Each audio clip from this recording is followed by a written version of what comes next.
Olá pessoal, então nesse vídeo nós vamos começar o nosso estudo sobre o mercado de opções.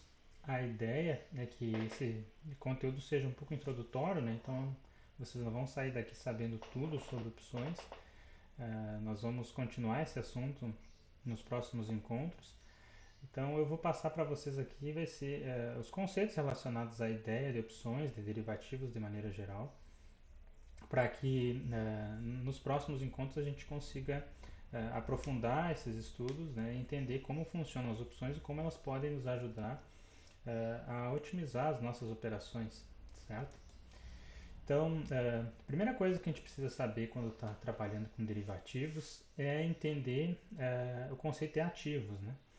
O que são ativos, né? A gente pode definir ativos de uma maneira grosseira como sendo aquelas coisas que geram valor, certo? Claro que valor, né, depende muito do contexto social, certo? Então a gente pode pensar que coisas que hoje para nós funcionam como ativos, eventualmente podem, no futuro, se tornarem passivos. Tá? Eu trouxe aqui alguns exemplos para a gente entender um pouco essa ideia, né? Nós vamos pensar, por exemplo, né, na questão ali de joias, né? Vocês vão ter que concordar comigo que se eu tiver um diamante hoje, eu posso considerar que esse diamante é um ativo, certo? Aquilo ali tem um valor, né? Um valor financeiro, tá? E eventualmente, né? Aquilo ali é, configurado, né, em uma joia pode ter até um valor sentimental, enfim, né? Então, no contexto social que nós vivemos, né? Um diamante ou uma joia que contém um diamante, a gente pode considerar como sendo um ativo. Tá? E em contextos sociais anteriores aos nossos, a gente pode imaginar que isso nem sempre foi assim, né? Se a gente for pensar, por exemplo, né, nas culturas pré-colombianas aqui da América, elas consideravam o ouro como sendo algo valioso, mas um diamante eventualmente poderia não ter o mesmo valor que tem para nós hoje na nossa sociedade, né? Um outro exemplo clássico, né, de ativo, a gente pode, né, ou costuma pensar que imóveis sempre são ativos, né? Seja, né, uma casa, um terreno, uma propriedade, né? Em geral a gente define isso como sendo um ativo. Porque, bom, se eu tenho uma casa, essa casa está alugada, né? Se eu tenho um terreno e esse terreno está me gerando algum tipo de rendimento, bom, esse rendimento, esse dinheiro, né, caracteriza ele como sendo um ativo. Agora pensem comigo, imagine que eu tenho uma propriedade e essa propriedade não está alugada, né? Ela está lá parada, né? Vamos pensar num terreno que está é, por exemplo, né, sem nenhum tipo de loteamento, nada. E aí, por um motivo qualquer, aquele espaço é invadido, ou os vizinhos começam a jogar lixo naquele terreno, né, ou eu tenho algum outro tipo de transtorno com relação àquilo dali. Vocês vão ter que concordar comigo que aquele imóvel que naturalmente nós pensaríamos como sendo um ativo, pode se tornar para mim um passivo, né? Porque eventualmente eu vou ter que gastar recursos financeiros para cercar aquele imóvel, eventualmente eu vou ter que gastar recursos, né, judiciais para tentar recuperar aquele imóvel que foi invadido.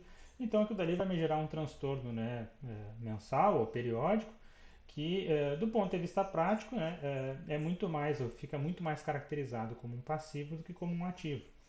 Tá? Outros exemplos um pouquinho menos históricos, né? Eu coloquei aqui como, por exemplo, uma linha telefônica, né? Para quem é mais antigo vai lembrar que há algum tempo atrás, né, cerca de uns 20, 30 anos atrás, ter uma linha telefônica era considerado um ativo, né? As linhas telefônicas elas estavam associadas às ações, né, das empresas telefônicas ou da empresa telefônica que nós tínhamos no Brasil.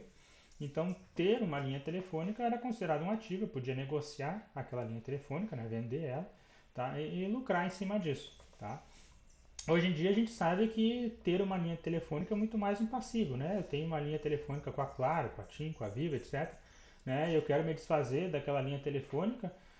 Todo mundo sabe, né, o transtorno que é a gente entrar em contato com o teleatendimento da empresa, enfim, não é a coisa mais feliz do mundo, né? Então a gente eventualmente pode até considerar que hoje em dia ter uma linha telefônica não é mais tão vantajoso assim, né? Não pode ser considerado exatamente um ativo, é muito mais um passivo, né? Algo que todo mês me dá, né, uma despesa e em geral, né, eu acabo tendo, né, mais transtorno para mim me desfazer daquela situação do que para mim conseguir uma nova linha telefônica. Um exemplo um pouquinho mais velho é garrafas de vidro, né? Antigamente, né, bem antigamente, as pessoas juntavam garrafas de vidro para vender, né? Porque isso, enfim, gerava, né, um certo tipo de retorno financeiro. Hoje em dia, né, quem, né, tem o hábito de selecionar o lixo para descartar sabe quão difícil é a gente fazer o descarte da garrafa de vidro, né?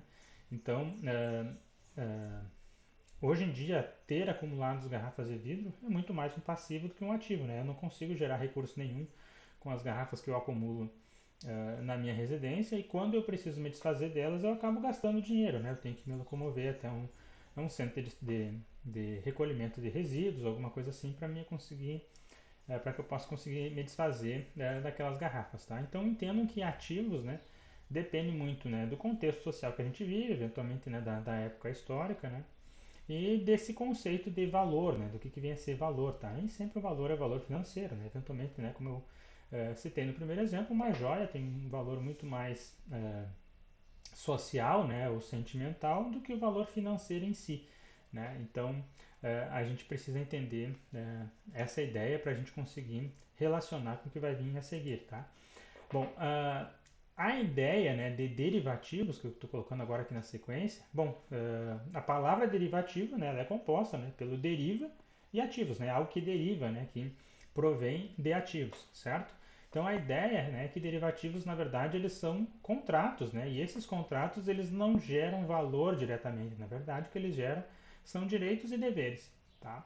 Então a gente precisa entender que os derivativos eles vão estar sempre relacionados, né, a uma coisa que nós vamos chamar de ativo objeto, ou ativo base, como está aí na apresentação. Então, o preço de um derivativo, ele sempre vai depender da variação de preço do nosso ativo base. Se o meu ativo base se valorizar, o meu derivativo normalmente, naturalmente, né, dependendo do ativo que eu estou trabalhando, vai se valorizar também. Se o meu ativo base se desvalorizar, provavelmente o meu derivativo vai se desvalorizar. Claro que depende do derivativo em si que eu estou trabalhando, né? A gente vai entender um pouquinho mais a diferença deles agora na sequência, tá? Então, a ideia de derivativos é que eles são contratos, esses contratos vão gerar ou direitos ou deveres, tá? Depende do derivativo em si. E esses contratos, eles, em geral, são bem definidos, né? Eles têm prazos definidos e eles têm condições bem definidas, né? Em geral, relacionadas ao preço, tá? Que vai ser exercido esse contrato, certo? Então, eu estou comprando ou estou vendendo direito sobre algo e esse direito ele tem um prazo definido para ser exercido ou não, tá? Depois que finaliza-se aquele prazo, o contrato inspira, né? E a gente, né, deixa de ter aquele direito ou eventualmente aquele dever, se for o caso, certo? Então eu trouxe aqui alguns exemplos do mundo financeiro, né? Os exemplos mais clássicos de derivativos que a gente tem acesso são os contratos futuros, né? Tipo contrato futuro de índice, contrato futuro de dólar, né? São os mais comuns para quem já opera no mercado financeiro. A gente tem, né, os contratos a termo, né, que a gente chama, e a gente tem o mundo das opções, que é o que a gente vai tratar nesse vídeo hoje, razoavelmente rápido, tá? Então a gente vai começar falando um pouco sobre um tipo de opção, que é o que a gente chama de opção de compra em inglês, né? O pessoal usa a expressão call, tá? Em português também é muito comum utilizar call. Então sempre que vocês ouvirem falar em call, a gente está falando em opção de compra. Basicamente existem dois tipos de opções, tá? As opções do tipo call, do tipo de compra, e as opções do tipo put, né, ou venda, certo? Eu vou falar separadamente delas, né, uma em cada slide. A gente tem outras classificações também, né, opções do tipo americana, europeia, tá? Essa é uma sofisticação que a gente vai estudar na sequência, né? Para a gente entender como funcionam as opções, essa classificação inicial entre opção de compra e opção de venda já é suficiente, tá? É conteúdo suficiente para a gente estudar nesse pequeno intervalo de tempo, certo? Então, para a gente entender a ideia de uma opção de compra, eu formulei também aqui alguns exemplos, tá? Sobre qual o conceito relacionado à opção de compra. Então, pensem assim: imagine que eu quero comprar um produto, tá? Isso era bem comum, não sei se ainda continua acontecendo, mas imagine que eu quisesse comprar uma casa. Tá? E aí, tradicionalmente, eu não vou ter o dinheiro na íntegra, né, para pagar aquela casa à vista. Então era comum a gente, algum tempo atrás, assinar um contrato de compra e venda, e dá um dinheiro inicial ao vendedor a título que a gente chamava de sinal, né? Ou chama-se de sinal, tá? Podem entender isso como uma entrada também, certo? Então, eu assino um contrato com o vendedor, né, dizendo naquele contrato que eu estou dando um certo valor monetário, em geral bem inferior ao custo total do imóvel, né, 5%, 10%, às vezes, né, até menos que 5%. Tá? Então, esse valor ele serve como entrada, e aí, por eu ter dado esse valor ao vendedor do imóvel, ele fica no compromisso de vender para mim o imóvel em um certo período de tempo. Pode ser daqui a um mês, 2 meses, né? Bom, depende do que foi negociado ali naquele contrato de compra e venda. Então, para mim é interessante porque eu ganho um prazo, né, um certo tempo para mim conseguir os recursos para fazer a quitação daquele imóvel, seja via financiamento, seja, sei lá, resgatar algum recurso que eu tenha, né, investido.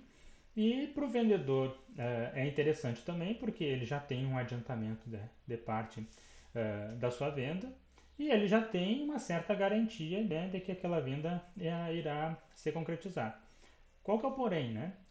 O porém é o seguinte: quando eu assino um contrato de compra e venda, quando eu faço a entrada, seja no imóvel, enfim, seja em qualquer outro produto, eu naturalmente, né, normalmente eu não estou obrigado a quitar aquilo dali. O que acontece se eu desistir de comprar o imóvel, né, ou enfim, desistir de comprar um carro, ou desistir de comprar qualquer outro produto, né, cujo qual eu dei entrada? É bem comum que eu perca aquele valor de entrada, certo? Mas eu não estou necessariamente obrigado a proceder, né, com a operação de compra. Tá? Então, era muito comum, e eu acho que continua sendo muito comum, né, nesses contratos de compra e venda, vinha uma cláusula dizendo que, bom, se eu desistisse do negócio, eu como comprador desistir do negócio, aquele valor inicial que eu dei, né, a título de entrada, a título de sinal, ele seria perdido, né, e eu não teria mais acesso àqueles recursos. E aí a gente poderia pensar, bom, tá, mas por que eu faria isso? Bom, imagine a seguinte situação, né? Eu estou tentando comprar um imóvel, esse imóvel, sei lá, está dentro de um condomínio, tem várias casas, né, similares ou iguais, e aí esse imóvel, sei lá, custa 100 mil reais, eu dei 5 mil de entrada para assinar esse contrato de compra e venda, mas ao longo de um mês eu acabei verificando que dentro desse mesmo condomínio havia um outro imóvel similar, igual, muito parecido, custando 80 mil reais.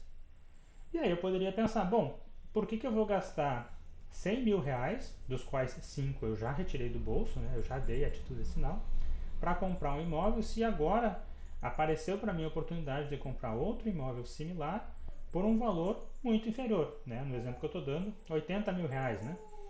Então, será que não seria mais interessante para mim aceitar a perda dos 5 mil reais que eu dei de entrada e comprar o outro imóvel a 80 mil reais? Vejam que a soma dos desembolsos financeiros daria 85 mil, né? Os 5 mil que, entre aspas, eu perdi no primeiro imóvel e os 80, né, desse segundo imóvel que eu vi que agora está sendo ofertado no valor mais barato. Então, se eu for pensar só do ponto de vista financeiro, se os imóveis forem muito similares, para mim é muito mais interessante eu comprar o segundo imóvel que está mais barato do que eu seguir, né, na operação inicial, que era pagar no total 100 mil reais pelo imóvel que eu tinha visto inicialmente. Então, eu tinha, né, o direito de comprar aquele imóvel, eu já tinha dado sinal, mas eu posso querer não exercer esse direito sob pena de ter que pagar, né, ou perder, entre aspas, tá, aqueles 5 mil reais que eu tinha dado de entrada. Isso é bem comum, né? Acontecia antigamente também com questão de veículos, né? Às vezes eu ia lá comprar um veículo na concessionária, o vendedor me exigia um valor de entrada para garantir a venda daquele veículo, né? Bom, isso poderia acontecer, eu ia lá comprar um veículo de 60 mil reais, dava, sei lá, 2 mil reais, garantia que aquele veículo não seria vendido por um certo período de tempo, né? Alguns dias, semanas, um mês, 2 meses, etc. Mas pode ser que nesse período de um mês aquele veículo ficasse mais barato em outro lugar. E aí o que eu poderia fazer? Poderia aceitar a perda daquele valor que eu dei de entrada, tá? E realizar a compra do mesmo veículo, de um veículo similar, numa outra concessionária. Então, a ideia da opção de compra é exatamente igual a esses exemplos, né, que eu estou utilizando aqui. eu pago um certo valor, esse valor a gente costuma chamar de prêmio, e esse prêmio dá para mim o direito de comprar, no caso das opções relacionadas a ações, né, me dá o direito de comprar uma ação eh, num certo intervalo de tempo, tá? Esse intervalo de tempo está definido, né, pelo contrato que eu escolhi, e a um certo valor. Tá? Então eu estou definindo aqui, eu estou definindo o valor da operação, o quanto que eu aceito ou quanto que eu vou pagar por esta ação e quando que eu vou executar esse pagamento. Tá? É isso que eu obtenho quando eu compro uma opção de compra, quando eu compro uma call. Então aqui para dar um exemplo para vocês, eu estou aproveitando já para falar sobre o que vem a ser o que a gente chama de valor intrínseco e o que vem a ser o valor extrínseco das opções. Então, as opções, né, esses contratos, eles têm um valor, um preço, que a gente chama de prêmio. Tá? Esse prêmio, em geral, ele é bem inferior ao valor da ação em si, tá? É uma fração disso. Ah, e esse valor ele é composto basicamente por duas partes. Tá? Uma dessas partes é o que a gente chama de valor intrínseco e a segunda parte é o que a gente chama de valor extrínseco. Certo? Então, no exemplo que eu estou trazendo aqui, eu estou supondo, né, que a ação da Petrobras, em um certo momento, está custando R$ 30. E aí, eu tenho uma opção de compra, tá, uma call da Petrobras, que me dá o direito de comprar a ação da Petrobras em um certo momento a R$ 28. Tá? Essa opção ela tem esse código aqui, eu já vou falar um pouquinho sobre o código. Tá? Mas, em resumo, né, essa opção vai me dar o direito de comprar a Petrobras a R$ 28 em algum momento. Quanto que custa essa opção? Tá? Esse valor aqui é simulado, né? Então eu estou supondo que essa opção esteja custando R$ 2,70. Tá? Esses R$ 2,70 são formados como? Como que surgiu esse preço? Tá? Bom, tem várias coisas que influenciam no preço das opções, mas a gente costuma olhar esse preço separado em duas parcelas. Uma parcela é o que a gente chama de valor intrínseco. Tá? Esse valor intrínseco nada mais é do que a diferença entre o preço do strike, o valor de exercício, tá? Ou seja, o valor com o qual eu vou comprar a ação, nesse caso 28, tá? E o preço atual da ação. Tá? Então, nesse exemplo que eu estou dando aqui, 30. Então, se a ação hoje custar 30 e eu estou comprando um direito de comprar essa ação a 28, que é um valor inferior, certo? A diferença entre o valor atual e o valor que eu vou comprar dá R$ 2, tá? Essa diferença, né, vocês concordam que é um benefício, né? Eu estou fazendo um contrato cujo qual me comprometo a comprar a ação num valor mais barato do que ela está hoje, tá? Essa diferença, esses R$ 2, é o que a gente chama de valor intrínseco, certo? Bom, mas não faz sentido, vocês concordam comigo, né, que se ela está custando 30 hoje, eu estou me comprometendo a pagar 28, eu estou me comprometendo a pagar um valor mais barato do que está sendo negociado nesse momento. Então, existe uma certa incerteza nesse intervalo de tempo, né, entre a data de hoje e a data de quando eu vou exercer essa compra. E essa incerteza, ela fica quantificada nessa segunda fração, tá, desse valor da opção, que é o que a gente chama de valor extrínseco. Tá? Esse valor extrínseco, né, esse pouquinho de dinheiro a mais entre a diferença do strike da minha opção, né, que são os 28, e o valor da ação, nesse nosso exemplo aqui seria os 70 centavos. Esses 70 centavos conta, ou leva em consideração várias coisas, como por exemplo, né, a taxa de juros, né, o preço que a ação pode estar nesse futuro, quando eu for exercer o valor de compra. Então, vocês imaginem que, como o valor das ações normalmente oscila, pode acontecer que no futuro, quando eu for exercer essa minha opção de compra, o valor que hoje está em R$ 30 poderia estar 35, 40, R$ 50. Mas o vendedor, depois que assinou o contrato, né, depois que negociou comigo essa opção de compra, ele está obrigado a me vender ela a 28. Então, eventualmente ele pode estar perdendo ou deixando de ganhar muito dinheiro, né? Certo? Por outro lado, né, nada impede de que quando eu for exercer esse direito, essas ações não estejam mais valendo R$ 30, estejam valendo 25, 20, R$ 10. Então, eventualmente, o dinheiro que eu gastei para garantir essa opção de comprar, né, as ações a 28, talvez tenha sido jogado fora, né? Porque o que adianta eu garantir a compra da ação a R$ 28 se quando eu for exercer a ação vai estar custando R$ 10, por exemplo, né? Eu estaria jogando o dinheiro fora, né? Certo? Então essa incerteza, tá? Ela é medida, tá? E essa mensuração dessa incerteza gera um valor que é o que a gente chama de valor extrínseco, tá? Eu não vou entrar agora, né, no pormenor de como é calculado isso, né? Existe uma fórmula matemática que estima esse valor, tá? E no futuro, enfim, a gente pode tratar um pouquinho mais sobre isso, tá? Mas o interessante é a gente saber é isso. Bom, o valor da opção sempre é essa diferença entre o valor atual do ativo base, nesse caso da ação, e o valor do strike, né, o valor onde eu vou exercer, tá, o ser exercido naquela opção. Tá? Além desse valor, né, além dessa diferença, tá, vai ter um segundo valor que vai compor, né, o preço total, né, dessa minha opção, que é o que a gente chama de valor extrínseco, é o que tradicionalmente flutua, né, conforme, né, oscila o mercado, certo? Coisas que a gente precisa entender quando a gente vai procurar uma opção para comprar lá no home broker, né? Ou enfim, vendo uma plataforma, seus preços, etc.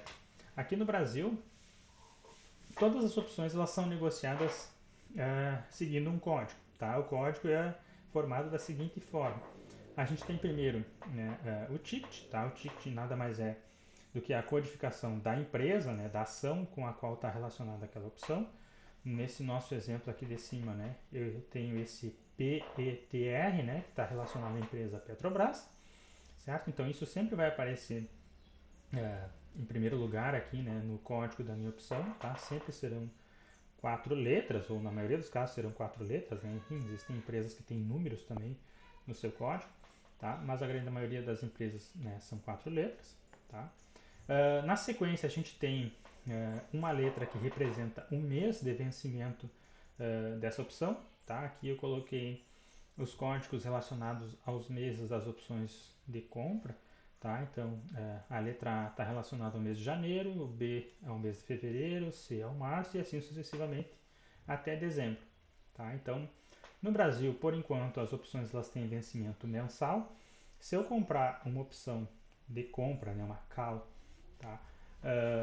Que vai vencer no mês de janeiro, eu sei que o código dela vai ter a letra A. Tá? Então vai vir o código da empresa, né, que a gente chama de ticket, depois vai vir o código relacionado ao mês e por fim vai vir um número, né, relacionado ao strike. Aqui para simplificar eu coloquei o número 28, né, para lembrar do valor de R$ 28. Esse número às vezes ele não é tão representativo assim, né, tem sei lá, um número 28, mas na verdade o strike é 27 e alguma coisa, ou 26, ou 32, tá? Esses números eles mudam um pouquinho por causa da questão do pagamento de dividendos, né, que acaba modificando o preço da ação e também da opção, tá? Mas aqui para simplificar um pouco a nossa explicação, a gente pode entender que esse número é relacionado ao strike, tá? Eventualmente não vai ser exatamente o strike, mas é um número próximo ao strike, tá? Então, a hora que eu vejo uma opção como essa que eu tinha citado aqui, Petri A28, eu sei que é uma opção de compra, né? Tá? A letra A me indica que é uma opção de compra do mês de janeiro da empresa Petrobras e esse 28 está relacionado ao strike, tá? De R$ 28, certo? Essa é a lógica, né, vinculada às opções de compra, as calls, tá? No caso das puts, a lógica é mais ou menos a mesma. Porém, o conceito relacionado a put é um pouquinho diferente. A gente costuma entender puts como se fossem um tipo de seguro, né? Aqui eu citei a ideia de um seguro do carro, um plano de saúde. Tá? Então, pensem um pouquinho. Para que eu pago um seguro, né? Vamos pensar no seguro do carro. Em geral, eu pago um valor no ano, enfim, ou parcelado, não interessa, mas eu pago aquele valor para que, caso eu tenha um sinistro, né? Caso eu bato o carro, ele seja roubado, alguma coisa assim aconteça, eu tenha o direito de vender esse meu carro para a seguradora por um preço fixado, certo? Então, por exemplo, eu tenho um carro de Bom, então pensem assim, né? Nós temos um veículo, certo? Vamos para trabalhar com números mais fáceis de calcular. Imagine que o meu veículo vale 100 mil reais e que eu fiz um seguro e paguei 5 mil reais por esse seguro. Qual que é a ideia de eu ter feito essa operação? A ideia é que se eu sofrer algum sinistro, uh, eu quero poder pegar esse meu veículo, que eventualmente nem existe mais, né? Foi roubado, enfim, sofreu uma perda total, foi destruído. Eu quero pegar esse veículo e vender ele para a seguradora e receber de volta esses 100 mil reais, certo? Para isso que serve um seguro. Vocês concordam que, na maioria dos casos, eu pago esses 5 mil reais, tá? Que é o prêmio do seguro, tá? Aí também vem a palavra, né, prêmio da opção, por isso essa correlação. Na maioria dos casos eu pago esse seguro, eu pago esse prêmio para a seguradora, mas eu não exerço esse direito que eu tenho, né? Eu faço o seguinte, né? Eu pago o seguro esse ano e torço para não bater o carro, né? O ano que vem eu pago de novo e torço para não bater o carro de novo. E nesse período, né, a seguradora fica com o prêmio. Tá? Se acontecer a eventualidade de eu sofrer um sinistro, ela fica obrigada a me ressarcir. O plano de saúde é razoavelmente parecido, né? Eu pago um certo valor todo mês, na ideia de eu não ficar doente, né? Eu acho que ninguém pensa em ficar doente ou quer ficar doente, mas a ideia é que se eu ficar doente eu precisar, né, de uma consulta médica, ou se eu precisar fazer algum procedimento hospitalar, esse plano de saúde vai ressarcir ou vai cobrir essas despesas médicas. Tá? Então, a ideia não é utilizar esse valor, né?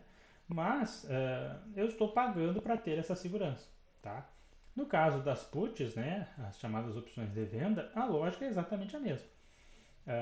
Eu compro uma put quando eu quero garantir, né, eu ter uma certa garantia de que eu não vou perder o valor que eu tenho relacionado à minha ação. Tá? Aqui a gente está pensando muito no mercado de ações, tá? Existem opções, né, de compra e de venda para outros mercados, mas eu vou focar aqui só no mercado de ações.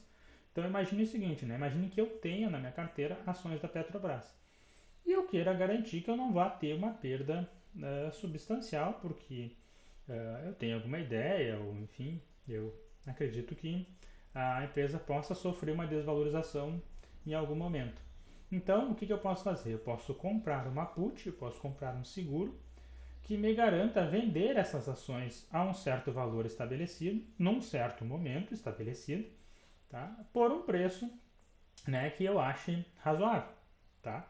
Então, no exemplo que eu estou dando aqui, imagine que eu comprei essas ações da Petrobras a R$ 30 e para ter um certo nível de segurança, eu comprei também opções do tipo put, né, opções de venda da Petrobras, no Strike 28 e para isso, né, para ter esse direito de vender as ações que eu tenho da Petrobras a R$ 28, eu paguei 68 centavos. Tá? Então, vamos voltar aqui na lógica. Ó. Eu já tenho ações da Petrobras e aí eu quero garantir que se as ações caírem muito, eu vou ter o direito de vender essas minhas ações para alguém a R$ 28 em um certo momento no futuro. Então, para mim ter esse direito, eu preciso pagar. Tá? Esse pagar é o que a gente chama de prêmio. No exemplo que eu estou dando aqui, o prêmio está em 68 centavos. Certo? Então, assim como no caso das calls, né, as puts também têm o seu valor intrínseco e o seu valor extrínseco. Certo? Como a ação hoje está R$ 30, pode ser que ela nunca chegue a 28, né? Então, é, essa minha opção aqui, ela não tem um valor intrínseco, né? Ou seja, é, hoje, né, ela é considerada como sendo uma opção do que a gente vai aprender no futuro, né? Que vai ser chamada de uma opção fora do dinheiro. Tá? Ela começa a fazer, a ter um valor intrínseco, né? A estar dentro do dinheiro, quando o valor da ação é, chega no mesmo valor do strike da opção ou abaixo dele no caso das puts, certo? Então a minha put ela passa a ser interessante quando o valor da minha ação estiver menor que o strike, Vocês concordam comigo que se o valor das ações que eu tenho nunca cair abaixo de 28, eu nunca vou utilizar essa put que eu tenho do 28, certo? Essa put ela foi comprada para mim ter a segurança de poder vender a minha ação no valor de R$ 28. Tá? Então, se a minha ação ficar em R$ 30, 29, ou mesmo se ela subir, essa minha put acabou não sendo utilizada, assim como acontece com o seguro do carro, né? Que eu pago pensando em não utilizar, certo? Então, enquanto o valor da ação estiver acima do strike da minha opção de venda, da minha opção do tipo put, tá? Ela não tem um valor intrínseco. Tá? Vejam que por isso que aqui está aparecendo zero, né? Mas ela continua tendo um valor extrínseco, né? Porque existe o risco da minha ação cair abaixo de R$ 28. Tá? E esse risco é pago por mim para o vendedor desta opção, certo? Aqui eu estou mostrando para vocês os códigos, né? Como já tinha comentado, no Brasil as opções elas têm vencimento mensal. Esse vencimento, né, ocorre na terceira sexta-feira de cada mês. E aí, bom, dependendo do mês aonde vai ocorrer o vencimento, eu tenho uma letra relacionada. No exemplo que eu estou dando aqui, eu estou usando a letra M, né, para referenciar o mês de janeiro. Então, Petri M significa M, né, vem das opções do tipo put, opções de venda, e do mês de janeiro. Então, quando eu vejo um código como esse, né, Petri M, eu sei que é uma opção do tipo venda, eu sei que é da Petrobras, eu sei que é do mês de janeiro, e aí o número que aparece aqui por último, né, é o que a gente chama de strike, tá? Que é o valor que naquela put está me garantindo, né? Certo? Então está relacionado, né, ao valor de venda que eu estou tentando garantir, certo?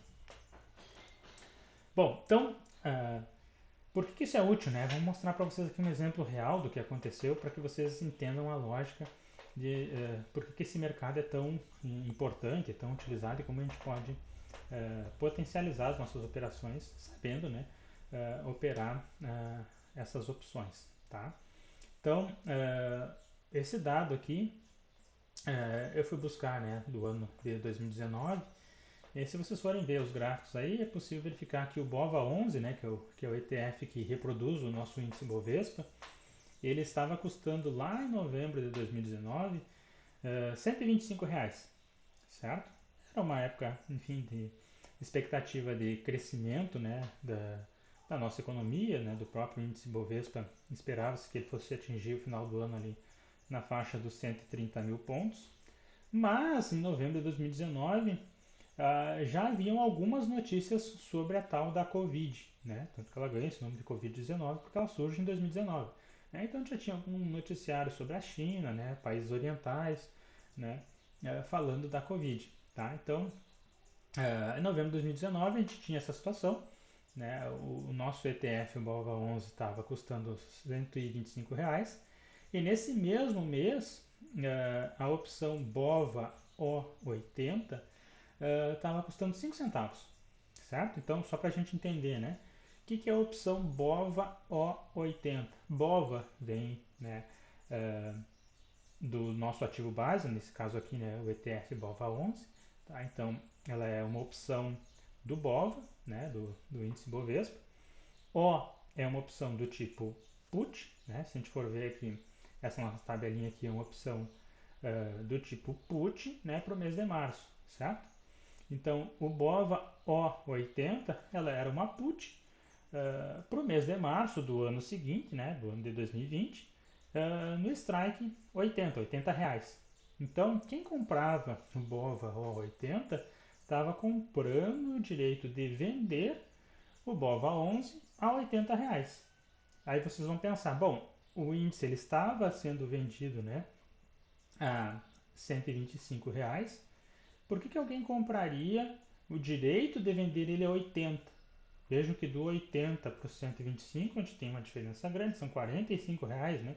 É, mais de 30% de queda, né? Para que fosse necessário utilizar esse seguro, essa put. Tá? E é por isso que o valor dela era baixíssimo, né? Nesse exemplo que eu estou dando, 5 centavos. Tá?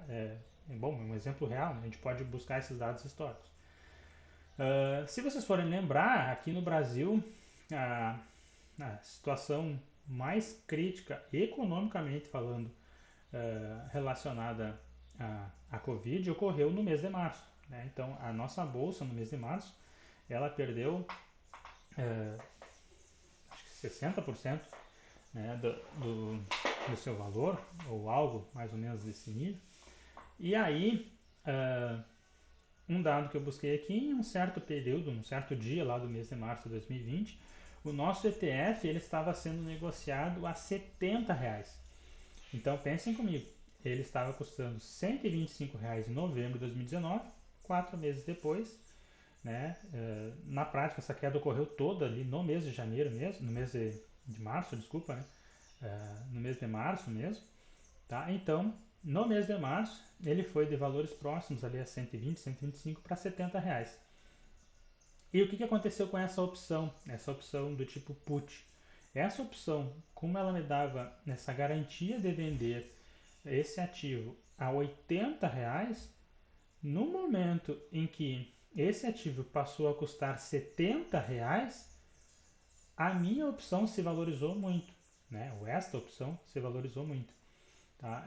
Ela tinha um valor intrínseco, tá? Aqui eu fiz questão de colocar só o valor intrínseco. Ela tinha um valor intrínseco, ela atingiu um valor intrínseco de R$ 10. Por que R$ 10? Bom, porque agora o ativo base está sendo negociado a 70, mas eu tenho o direito de vender ele a 80. Qual que é a diferença entre 70 e 80? R$ 10, tá? Então, é, quem tinha essa opção, quem comprou essa opção a 5 centavos, viu o valor desta opção se valorizar 200 vezes. Né? Então, como vocês estão vendo aqui nesse quadro abaixo, se eu tivesse investido, por exemplo, eu coloquei 100 aqui, né? Na verdade, não é 100, era para ser 1.000. Tá? Se eu tivesse colocado R$ 1.000, eu teria 200 mil reais, né? Se eu tivesse colocado 100, 20 mil reais. Mas a lógica é essa, né? Independente do valor que eu coloquei nesta opção, o valor acabou sendo multiplicado por 200 num intervalo razoavelmente curto, né? Um intervalo de 4 meses, certo? Então, vejam que, entre aspas, esse seguro aí funcionou, né? Quem uh, tinha esse ETF, né? Quem tinha ações do BOVA11, tá? E fez esse seguro, né? Escolheu esta opção para proteger a sua carteira, muito provavelmente não teve perdas relacionadas a essa queda que ocorreu no índice, né? Em alguns casos, eventualmente, teve até lucro, né? Com a queda do índice, certo? Então, uh, claro que essa situação é uma situação bastante excepcional, foi escolhida a dedo aqui a título de exemplo, né? Não é tão fácil assim, né, a gente ter ganhos, né, dessa ordem de magnitude, embora ocorra com alguma frequência, né, uma vez a cada 1, 2 anos, tem uma situação análoga a essa, né, onde ou o índice ou uma ação valoriza ou se desvaloriza muito, tá? Então, esse exemplo aqui eu trouxe, né, do índice Bovespa, mas isso aconteceu razoavelmente parecido com o caso das americanas há pouco tempo, né, onde as ações se desvalorizaram muito num curto intervalo de tempo. Tá? Quem tinha opções do tipo put das americanas não sofreu prejuízo, eventualmente teve até lucro. Então, agora eu vou falar um pouquinho, né, explicando, né, estou considerando aqui que a gente já entendeu mais ou menos o conceito de opções, porque que elas são úteis, né? Eu vou falar um pouquinho sobre coisas relacionadas ao risco de se trabalhar com opções, para que depois, né, no nosso próximo encontro, a gente possa aprofundar um pouco mais como a gente vai utilizar essas opções, ou como a gente pode utilizar essas opções, ou para alavancar os nossos ganhos, ou para, enfim, proteger os nossos recursos, tá? Então, uma das coisas importantes a gente entender com relação às opções é o que a gente chama de notional, tá? É uma palavra em inglês, né? Em português o pessoal chama de notional mesmo, tá? Mas a ideia, né, é que essa expressão trata, né, do risco, da exposição que eu tenho quando eu estou trabalhando com opções, certo? Então, aqui eu trouxe um exemplo também, né, da empresa Petrobras, para a gente, né, não ficar dispersando muito. Então imagine que hoje as ações da Petrobras estivessem sendo negociadas a R$ 30, certo? E que eu estivesse vendido, né? Essa é uma situação interessante das opções. Eu posso tanto comprar quanto vender opções, tá? A qualquer momento, basta entrar lá no meu home broker, digitar o código e escolher comprar ou vender. Eu vou comprar ou vou vender, né? Basta que para isso eu tenha dinheiro, né, na minha conta da corretora, certo? Então, imaginem que eu tenha entrado lá no meu home broker e eu tenha vendido 10K, né, 10 mil opções do tipo Petri A25. Tá? Aí vocês vão perguntar, puxa, mas por que 10 mil? Bom, eu montei esse exemplo justamente para deixar a gente mais habituado com as situações que realmente acontecem no mercado. Tá? As opções, em geral, elas custam centavos, então é bem comum as pessoas negociarem na ordem de milhares, certo? Então o lote mínimo são 100 opções, tá?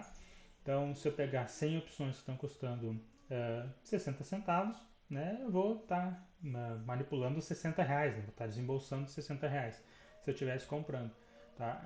Então se a pessoa quiser fazer uma operação maior, ela poderia comprar 1.000 opções de 60 centavos e ela pagaria 600 reais. Não é um volume financeiro tão alto, tá? Então é bem comum as pessoas trabalharem na ordem de milhares, tá?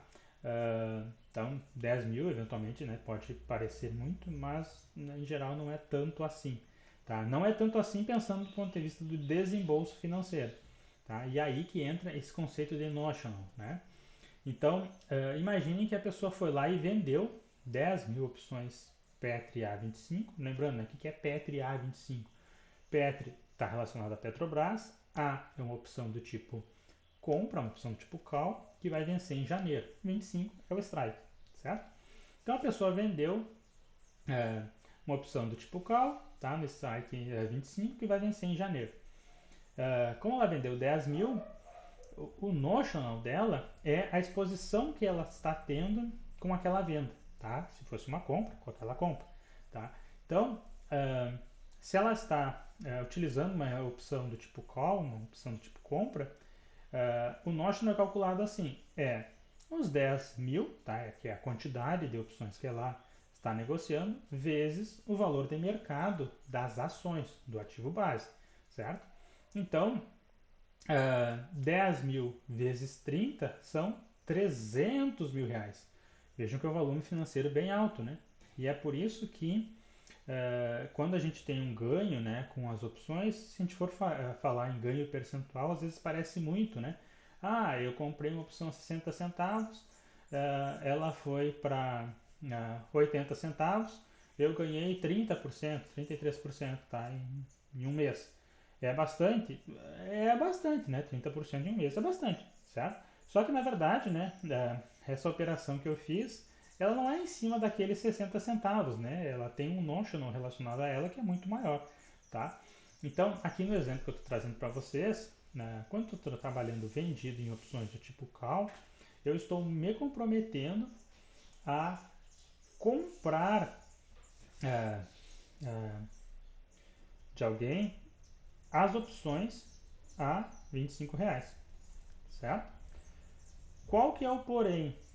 O porém é que eu preciso ter esse dinheiro disponível, né? Então, que... Bom, pessoal, então, voltando aqui, né?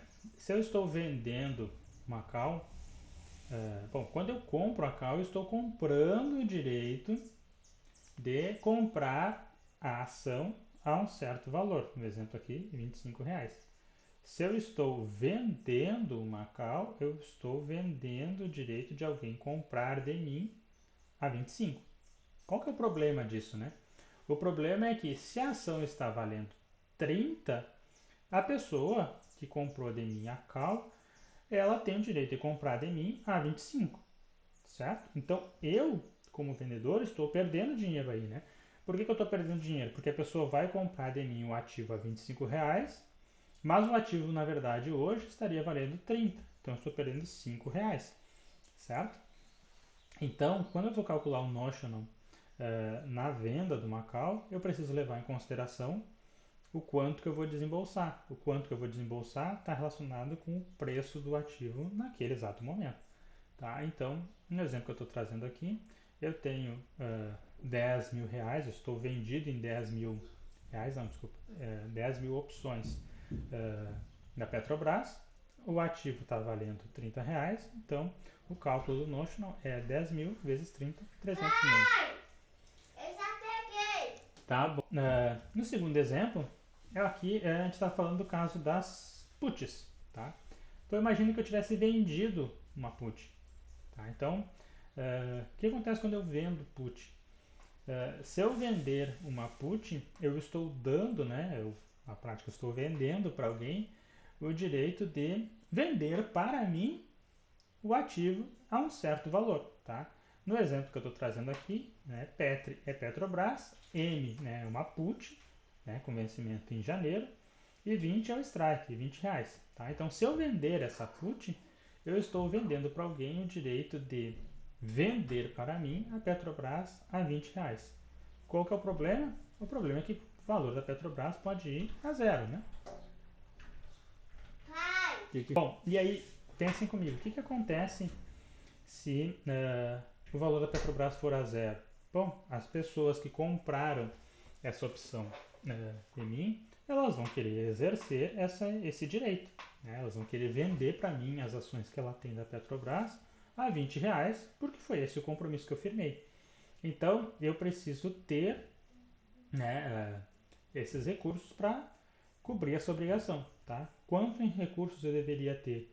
São as 10.000 opções que eu vendi vezes o valor do strike, né? E agora a gente leva em consideração o strike, né? Eu me comprometi a comprar a R$ 20, então são 10.000 vezes 20, R$ 200.000, certo? Então, uh, quando eu estou vendendo uma put, o meu notional está relacionado ao strike, né, da minha venda, tá? Por quê? Porque eventualmente aquele ativo pode ir a zero, mas eu estou me obrigando a comprar aquele ativo num certo valor que já fixei antecipadamente, tá? Então, quando a gente fala em notional, a gente está falando em exposição, tá?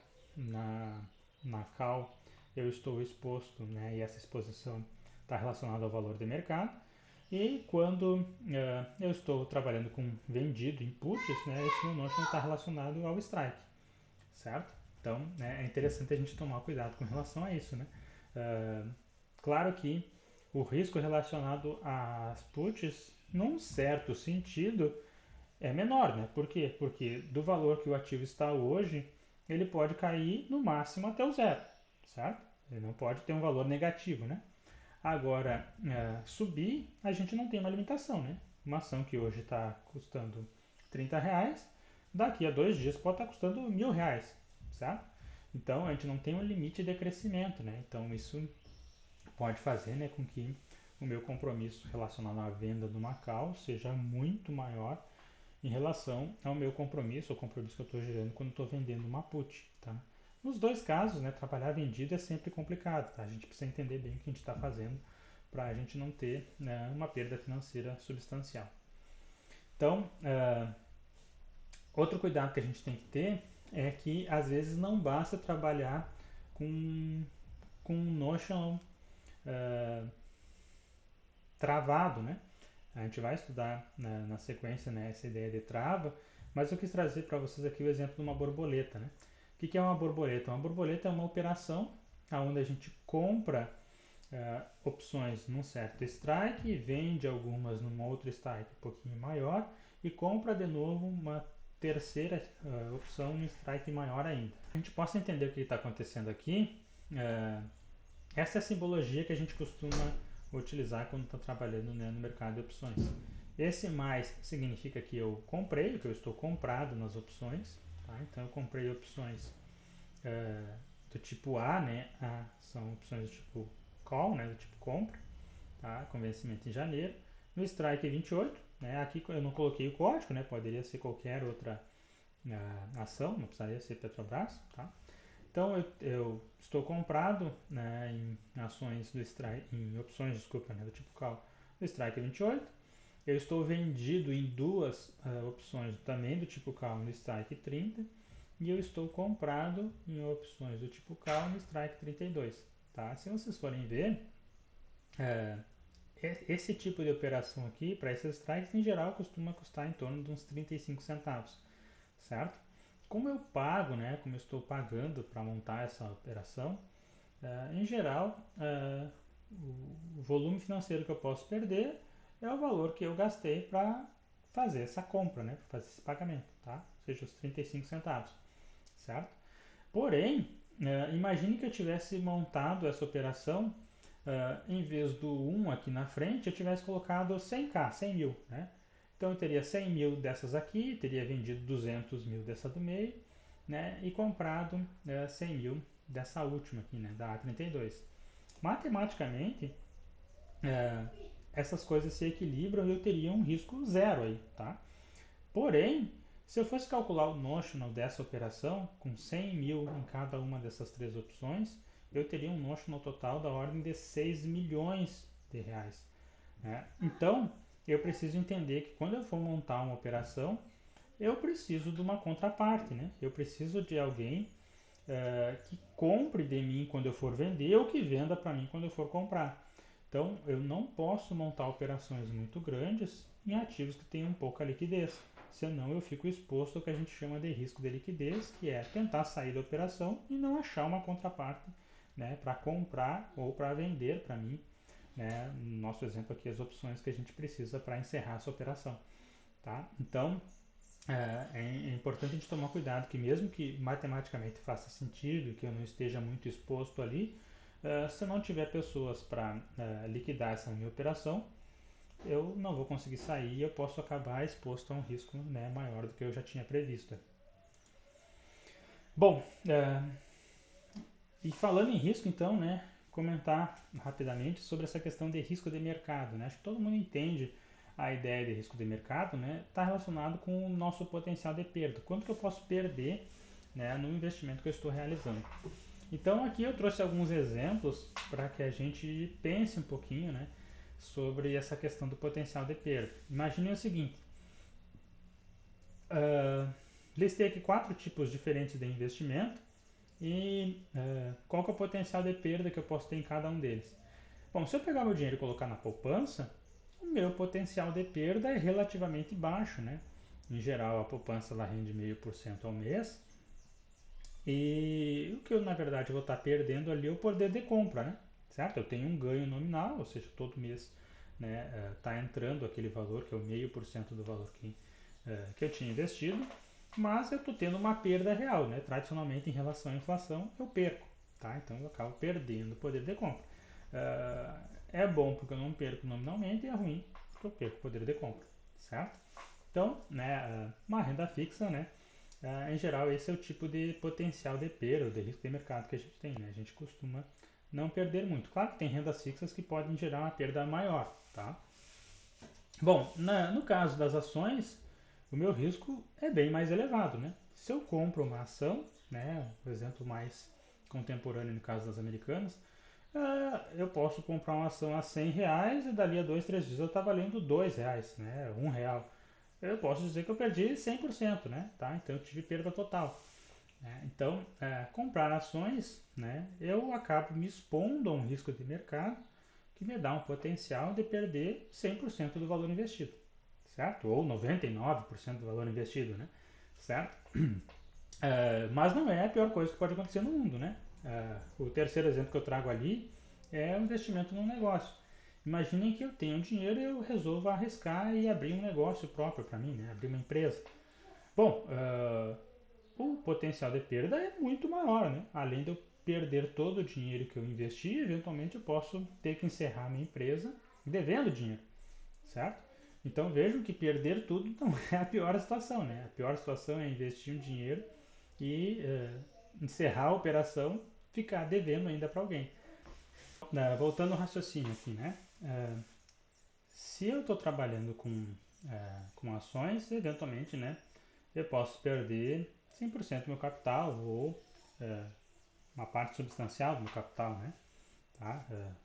100%, 90%, 99%. Tá? Se eu invisto num negócio próprio, né, se eu monto uma empresa, eventualmente, além de perder todo o investimento que eu fiz para montar a empresa, eu posso encerrar as operações devendo dinheiro ainda, né, para fornecedores, né, posso encerrar com dívidas trabalhistas, etc. Enfim, eu vou ter muito mais transtornos, né, do que eu teria se eu só perdesse todo o meu dinheiro, tá? Então esse é um risco, né, muito maior. E no caso das opções, a gente está num mais ou menos meio termo, né? Eu posso ter a perda total do valor que eu investi naquela opção, se eu estiver trabalhando comprado em opções, mas se eu estiver trabalhando vendido em opções, eu posso sair devendo dinheiro, tá? Então é preciso tomar cuidado com relação a isso, né? Não tem nenhum tipo de trava, né, em relação às operações nas corretoras, né? Então se eu tenho dinheiro na conta corretora, eu posso chegar lá e vender uma opção. Só que eu preciso tomar esse cuidado que se o mercado se mover contra a minha posição, eventualmente eu posso perder mais dinheiro, né, do que eu tenho lá na corretora. Então, sempre que a gente for fazer uma operação vendida, a gente tem que fazer isso com bom planejamento, tá? Essa é a ideia desse slide aqui. E aqui eu coloquei vendimento, mas na verdade é vencimento, tá? Como que ocorre o vencimento, né? É, e o exercício das opções, tá? Então, exercer a opção, né? A ideia de exercer está relacionado com o direito, né? Que as opções geram. Então, no Brasil, por enquanto, as opções elas estão vencendo ainda mensalmente, tá? E elas vencem na terceira sexta-feira de cada mês. Então, se eu tenho uma opção do tipo A, né, que é uma call, né, ela vence em janeiro, tá? De algum ano, né? Pode ser o janeiro agora o próximo, 2024, né? Pode ser a A lá de 2025 e assim vai, certo? Então, se eu tivesse a Petri A30, ela ia vencer na terceira sexta-feira de janeiro, né? Como hoje a gente está em outubro de 2023, ela vai vencer em janeiro de 2024. Como que ocorre o chamado exercício? Tá? O exercício ele ocorre assim, né? Ele depende da cotação da ação, né? Do ativo base, nesse dia aí, né? Na terceira sexta-feira do mês relacionado, certo? Então, aqui eu trouxe duas situações. O que acontece se eu estou comprado numa call, tá? Então, o exemplo, né, a codificação que a gente usa é mais, né, mais significa comprado, A significa que é uma call de janeiro e 30 é o strike, tá? É o strike dessa minha opção. Então, duas coisas podem acontecer lá nessa terceira sexta-feira de janeiro. Ou o meu ativo base está valendo mais do que R$ 30, ou ele está valendo menos do que R$ 30, certo? Claro, eventualmente ele pode estar exatamente R$ 30, tudo bem, tá? Mas a gente pode assimilar esses R$ 30 ou um lado ou no outro, tá? De fato, ele vai acabar recaindo como se estivesse abaixo, né? Tá? Então, vamos pensar assim, o ativo base lá nesse dia, né, nessa sexta-feira de janeiro, está acima de R$ 30. O que acontece comigo se eu estou comprado numa call com o strike dos R$ 30? Bom, se o valor está acima de R$ 30, vamos supor, sei lá, R$ 35, eu posso exercer essa minha call, eu posso exercer essa minha opção de compra. Ou seja, eu posso comprar a ação a R$ 30 e vender ela no mercado a 35. Essa diferença entre o 30, que era o meu direito, e 35, que é o valor de mercado nessa sexta-feira aí, vai ser o meu lucro, certo? Então, esse é o benefício de eu trabalhar comprado no Macau. Tá? Eu comprei ela, o valor do meu ativo base estava acima do meu strike, essa diferença é o valor que eu vou ganhar, claro, né, que eu tenho que descontar custos, impostos, etc. Tá? Mas em geral, né, o lucro bruto são esses R$ 5 no exemplo que eu dei. Né? Tá? Bom, e o que aconteceria se o preço do meu ativo base estivesse abaixo dos R$ 30? Bom, aconteceria o que no mundo das opções a gente chama de virar pó. Né? O que significa virar pó? Bom, eu tenho o direito de comprar as ações a R$ 30, mas elas, por exemplo, nesse dia estão valendo 28. Bom, pensem comigo, por que eu vou comprar a 30, né, exercer o meu direito de comprar a 30, se no mercado, né, diretamente eu consigo comprar a 28? Não faz sentido. Né? Então, de fato, eu perdi aquele direito, né, o contrato se inspirou e ele não tem mais valor. Tá? Então, a gente diz que a minha opção virou pó, certo? Então, né, aquele dinheiro que eu gastei do prêmio não foi utilizado, né? Eventualmente, né, se a gente for pensar na ideia do seguro, eu paguei o seguro para o carro, não bati o carro, o que aconteceu com aquele dinheiro? Perdi, virou pó, certo? Deixei de utilizar, tá? Agora, o que acontece se eu tivesse vendido, né, numa call do 30? Então, esse menos aqui na frente significa vendido, né? A continua sendo call, né? E 30, né, é o strike. Bom, se eu tivesse vendido, né, se eu estivesse vendido nessa call e o preço estivesse acima dos R$ 30, vejam que eu seria obrigado a comprar a ação no mercado a um certo valor, independente do valor que ela tiver, e vender para a pessoa por R$ 30. É isso que significa vender uma call, né? Tá? Eu estou dando para a pessoa o direito de comprar de mim a R$ 30. Então, se eu não tenho ação, se eu tenho ação é mais simples, eu simplesmente pego as ações que eu tenho, entrego para a pessoa e recebo os R$ 30. Agora, se eu não tenho ação, eu sou obrigado a comprar ela no mercado no valor que ela tiver, pode ser 40, 50, 100 mil reais, tá? E vender para a pessoa por R$ 30, tá? Então, não sei se vocês já notaram, mas a ideia é mais ou menos essa, né? Eu vou vender a call se eu já tenho um ativo, né? Então, se eu já tenho, imagina que eu já tivesse comprado, né, as ações por 28. Bom, e aí eu me comprometi a vender a 30, não tem problema nenhum, né? Eu comprei a 28, estou obrigado a vender a 30, vou vender a 30, vou ganhar esses R$ 2. Agora, se eu não tinha as ações e eu fiquei obrigado a vender a 30, eu tenho um problema. Por quê? Porque o valor do ativo base pode estar muito alto e eu vou precisar comprar ele caro para vender barato. Isso vai dar uma diferença, né, que vai gerar para mim um prejuízo. Né? Então, esse é um cuidado que a gente precisa ter.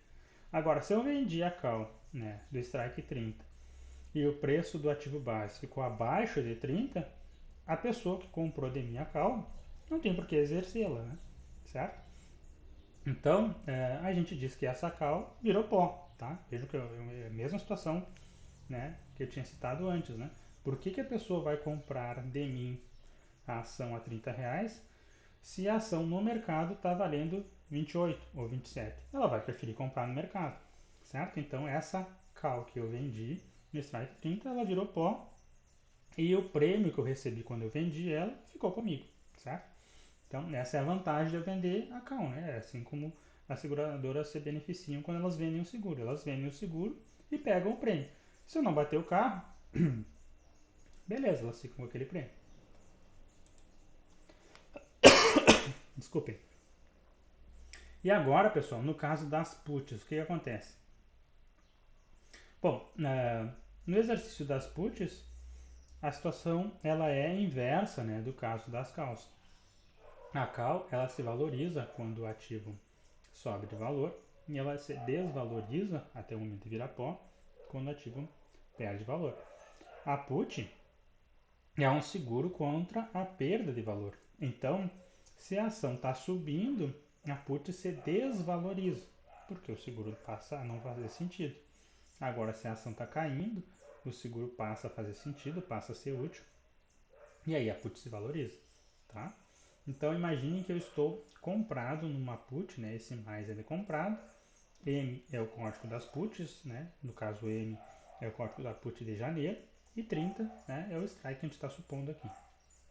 Então, eu comprei uma put, né, M30, uma put que vai vencer em janeiro, no strike R$ 30. O que acontece se o preço do ativo base estiver acima de R$ 30? A minha put, a put que eu comprei, vai virar pó. Ou seja, eu não tenho por que vender o meu ativo por R$ 30, que é o direito que eu tenho por ter comprado a put, se eu consigo vender no mercado por um valor acima dos R$ 30, certo? Então, o valor, né, o preço, o prêmio que eu paguei por essa put acabou sendo desperdiçado, tá? Agora, o que, que aconteceria se o preço do meu ativo base estivesse abaixo dos R$ 30? Bom, como eu comprei a put, eu tenho o direito de vender as ações que eu tenho para alguém por R$ 30, certo? Bom, e se eu não tenho as ações? Bom, eu posso comprar elas no mercado ao preço que elas estiverem, né? Vamos supor que esse abaixo dos R$ 30 fosse R$ 20. Bom, eu posso comprar no mercado a R$ 20 e vender, né, para a pessoa que é a minha contraparte nessa put por 30. Vejam que, como no mercado essas ações estão valendo 20 e eu estou vendendo a 30, eu vou ganhar R$ 10 nessa operação por ação, né? Certo? Então, estar comprado em put me dá um direito. Qual o direito? O direito de vender as minhas ações em certo strike, no nosso exemplo aqui é R$ 30, certo? Bom, o que acontece para quem está vendido em put? Bom, para quem está vendendo em put, né, do código aqui menos significa vendido, né, M, né, são as puts de janeiro e 30 é o strike. Então, se o preço estiver acima de R$ 30, essa opção vira pó, então quem vendeu ela fica com prêmio, né, não tem obrigação nenhuma. Agora, se o preço do ativo base estiver abaixo de R$ 30, a pessoa que vendeu tem a obrigação de comprar essa ação de alguém por R$ 30. Então esse é um problema, né? Por quê? Porque ela vai ter que pagar R$ 30 por algo que hoje no mercado está num preço abaixo dos R$ 30, certo? Então esse é o problema de eu vender a put, né? Eu estou me comprometendo a comprar algo por um certo preço que eventualmente, né, pode ser menor que o preço de mercado. Então a ideia é que nos próximos encontros, né, nas próximas semanas, a gente fale sobre estratégias, né? Como que eu vou usar esse conceito de call e de put para ou proteger minha carteira ou para, né, potencializar os meus ganhos, certo? Então, obrigado aí